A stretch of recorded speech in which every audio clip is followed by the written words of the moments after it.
এখন এইগুলা যদি পারো, যত বড় বড় অঙ্কই হোক না কেন তুমি করতে পারবা। এগুলো হচ্ছে বেসিক, এগুলো শেখা লাগবে, এগুলো জানা লাগবে, মনে থাকবে। এবার লক্ষ্য করো 12 নম্বর অঙ্কটা, এটাও মান নির্ণয়ের অঙ্ক। হ্যাঁ, মান নির্ণয় করতে বলছে, এর আগের অঙ্কটার মতোই প্রায়। এটাতে আবার দুইটা ভিন্ন অনুসিদ্ধান্ত দিয়ে আমাদের অঙ্কটা করতে হবে। হ্যাঁ, তাহলে ভিন্ন অনুসিদ্ধান্ত কি? তোমাকে আমি যখন সূত্রগুলো পড়াইছিলাম, অনুসিদ্ধান্তগুলো পড়াইছিলাম প্রথম ক্লাসে, মনে আছে? তোমাকে আমি বলছিলাম যে সূত্রগুলা একটা মানে দুইটা সূত্র থেকে a+b² এবং a-b² সূত্র থেকে প্রায় 15-20টা অনুসিদ্ধান্ত বের করা যায়, এবং এগুলা বের করে দেখাইছিলাম না? তো এইটা ওই টাইপের একটা অনুসিদ্ধান্ত দিয়ে আমরা অঙ্কটা করব। দেখো তো, আমরা তাহলে অনুসিদ্ধান্তগুলা আবার একটু রিভাইন্ড করি, মানে যে অনুসিদ্ধান্ত দিয়ে আমরা অঙ্কগুলো করব, এই অনুসিদ্ধান্তগুলো আমি সাইডে লিখি, দেখো মনে পড়ে কিনা। প্রথম যে অনুসিদ্ধান্তটা কাজে লাগবে অঙ্কটা করতে গেলে, সেটা হচ্ছে 2 × a² + b²। 2 × a² + b² একটা অনুসিদ্ধান্ত আছে। সেই অনুসিদ্ধান্তটা কি? অনুসিদ্ধান্ত হচ্ছে a+b² + a-b²। এটা একটা অনুসিদ্ধান্ত, এটা আমরা পড়ছিলাম। এটা আসছে কিভাবে? দুইটা সূত্র যদি আমরা কি করি, দুইটা সূত্র যদি আমরা যোগ করি, a+b² এবং a-b² দুইটা সূত্র যদি আমরা যোগ করি, তাহলে এরকমভাবে একটা অনুসিদ্ধান্ত বের হয়ে আসে। ঠিক আছে, তাহলে এটা একটা অনুসিদ্ধান্ত। এরপরে এবির একটা অনুসিদ্ধান্ত আছে। এবির অনুসিদ্ধান্তটা কি? এবির অনুসিদ্ধান্তটা হচ্ছে এরকম লম্বা একটা ভাগ চিহ্ন দিয়ে আসে, আমরা এখানে লিখি a+b² - a-b² / 4, অথবা এটাকে আমি ভাঙ্গে এভাবেও লিখতে পারি, অনুসিদ্ধান্তটাকে এভাবেও লেখা যায় a+b/2² - a-b/2²।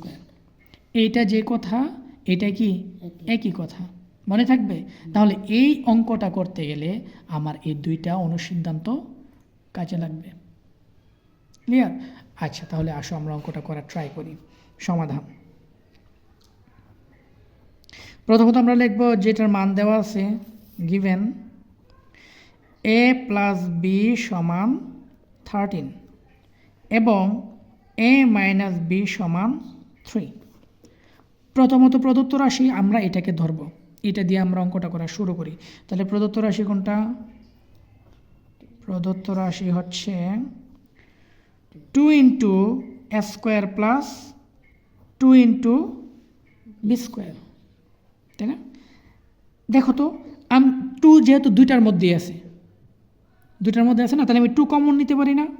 2 কমন নিলে কি থাকবে? a² + b² থাকবে না? তাহলে দেখো তো, এটার একটা অনুসিদ্ধান্ত আমরা পড়ছিলাম, মনে আছে? একটু আগে লেখছিও, সেটা কি? a+b² + a-b²।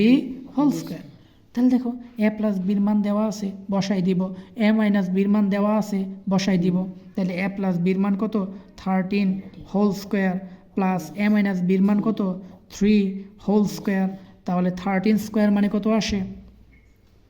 13² মানে হচ্ছে 169 প্লাস 3² মানে হচ্ছে 9। তাহলে 169 + 9 কত আসবে?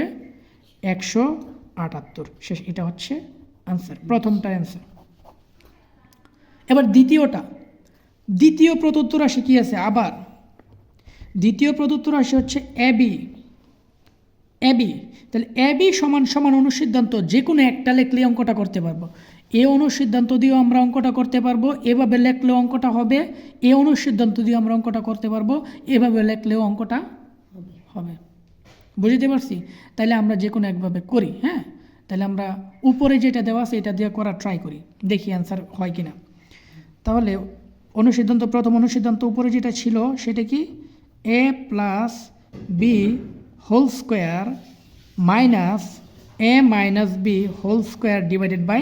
/ 4। তাহলে এ প্লাস বির মান কত 13 whole square minus A minus বির মান কত 3 whole square divided by 4 13 whole square মানে হচ্ছে 169 মাইনাস 3 স্কোয়ার মানে হচ্ছে 9 ডিভাইডেড বাই 4 169 থেকে 9 গেলে গা 160 থাকবে অ্যান্সার মানে 160 169 থেকে 9 গেলে কত 160 ডিভাইডেড বাই 4 তাইলে 4 4 16 অর্থাৎ 40 পাওয়া যাবে তাই না 40 পাওয়া যাবে তাহলে অ্যান্সার কত 40 বা 40 শেষ অ্যান্সার 40 তাহলে এই অধ্যায়ের অনুশীলনের অঙ্ক 12 নম্বরের মান নির্ণয় লাস্টের অঙ্কটা হচ্ছে এমন মনে থাকবে তাহলে এই অধ্যায় থেকে যে অনুসিদ্ধান্ত এবং যে সূত্রগুলো শিখছি এগুলো মাথায় রাখতে হবে মাথায় রাখলে অঙ্কগুলো যে কোনোভাবে করা যাবে একদম সহজ এখন এইগুলা যদি পারো যত বড় বড় অঙ্কই হোক না কেন তুমি করতে পারবা এগুলো হচ্ছে বেসিক এগুলো শেখা লাগবে এগুলো জানা লাগবে মনে থাকবে ওকে ঠিক আছে গুড